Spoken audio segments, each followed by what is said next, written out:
Jornal da República e Última Hora, direto de Mangaratiba, onde está acontecendo o Secomp, que é o maior evento de compras públicas e licitação do estado do Rio de Janeiro, onde estão os maiores players na área de licitação. Estamos aqui com o João Bosco, que é o procurador-geral de Nova Iguaçu, e vai falar hoje de um tema que tem muita divergência, muita gente querendo saber, que é a inexigibilidade para a contratação de advogado.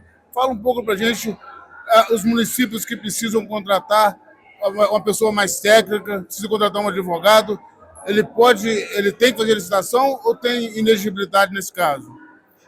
Olá, obrigado a todos, vocês presentes, Ralf também, mais uma vez aqui um motivo de muita alegria.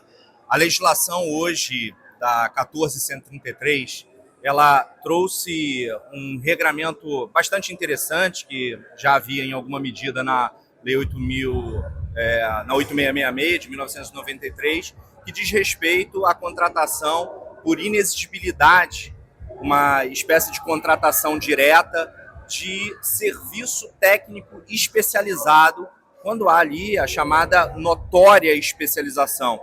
Existe uma discussão jurídica bastante interessante que diz respeito à necessidade ou não também de demonstração da singularidade, que é aquele tipo de serviço mais complexo, mais excepcional, um serviço que normalmente não é prestado por escritório, pela própria estrutura de procuradoria ou de assessoria jurídica. Doutor, como é que está a jurisprudência nesse caso? Porque chega muito advogado, a gente vê que os procuradores ficam meio perdidos, porque chega um monte de advogado de vários escritórios falando que só eles fazem aquele tipo de serviço, e no outro dia tem outro escritório oferecendo o mesmo serviço, e aí às vezes contrata. Como é que está o tribunal isso? Como é que está a jurisprudência nessa questão? Essa é uma questão assim bastante interessante, que o que propicia a contratação por inexigibilidade é a inviabilidade de competição. O que isso significa dizer sob o ponto de vista prático? Essa inviabilidade, ela é uma impossibilidade de se aferir por critérios objetivos aquele que melhor pode prestar o serviço. Não necessariamente ter um único prestador de serviço, porque o que se exige é uma impossibilidade, digamos assim, qualitativa e não uma impossibilidade quantitativa. Existem sim algumas hipóteses de inexigibilidade de licitação em que apenas aquele único prestador de serviço tem a habilidade, um fornecedor exclusivo, mas em se tratando de advocacia isso não é necessário.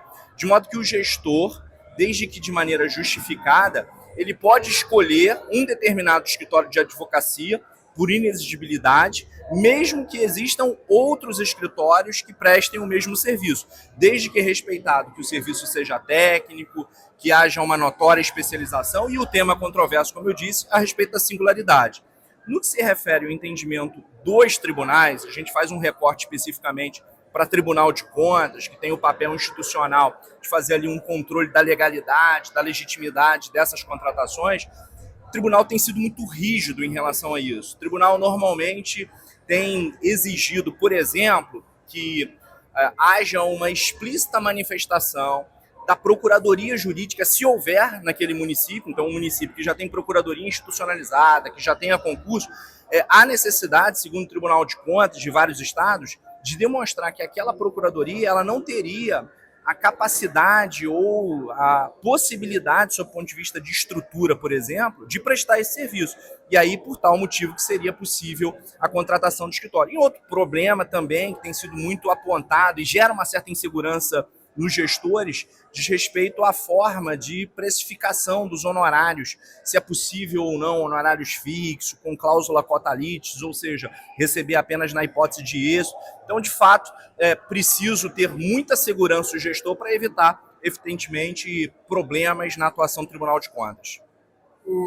João, existe um percentual que dá inexigibilidade, compras de 50, a menor que 100 mil. Cabe essa dispensa em caso de contratação de advogado ou não? Tem que ter o processo de elegibilidade? Essa é uma questão bastante interessante, porque se a gente puder fazer um resumo do quadro, o contexto de atuação do advogado em sentido amplo em favor da fazenda pública, em favor do município, ele começa ali, naturalmente, com os procuradores de carreira. Se aquele município não tiver procurador de carreira, procuradores que detenham cargos em comissão, que são de confiança do órgão nomeante, da autoridade nomeante. Você pode até mesmo fazer a chamada licitação para fins de contratação, se um serviço seja comum, um serviço mais simples, por exemplo, né, embora não se aplique ali diretamente a lei de licitações, mas sim a lei das estatais, é muito comum que as estatais contratem escritórios de advocacia, bancos, sociedade de economia mista, empresas públicas, enfim. Mas no âmbito especificamente da administração direta e indireta ali, por exemplo, pessoa jurídica de direito público, existe toda uma cautela em relação à chamada contratação direta. Se a gente vai para a contratação direta, você tem a figura da dispensa de licitação, da licitação dispensada e da licitação inexigível. No âmbito de dispensa, cujo rol é taxativo e existem várias hipóteses, você tem de fato ali a dispensa em relação à questão do valor, inclusive para a prestação de serviço. Mas o entendimento que me parece ser mais adequado é que o que propicia a contratação de um escritório de advocacia ali é a chamada a notável especialização, o serviço sendo prestado de maneira efetiva, vinculado à confiança, independentemente do valor. Então, são situações diferentes. A contratação direta, ou seja, sem licitação, deveria ser realizada por meio de inexigibilidade e não por meio de dispensa de licitação. Entendi.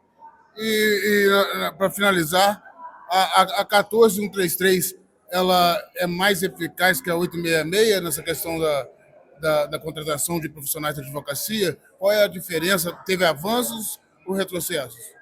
Na ótica do que eu defendo, a nova lei ela tem um ponto que ela é muito diferenciado em relação à lei antiga. A lei antiga ela falava, além da inviabilidade de competição, ela utilizava a expressão singularidade do objeto do serviço. A nova lei, a 14.133, lá no artigo 74, inciso 3, ela não mais prevê a singularidade. Não obstante a clareza da norma, vários tribunais e vários doutrinadores têm defendido a tese que, a despeito da ausência da previsão normativa da singularidade, isso não afastaria a necessidade de que se comprovasse, no caso concreto, a existência de que seria um serviço ali diferenciado. Então, esse é um dos temas que eu diria mais polêmicos em relação à contratação de escritório de advocacia com base na nova lei. Muito obrigado, João Bosco, um dos maiores especialistas na área de licitação e compras públicas do estado do Rio de Janeiro. Parabéns pela sua participação. Muito obrigado. Última hora, notícia levada a sério.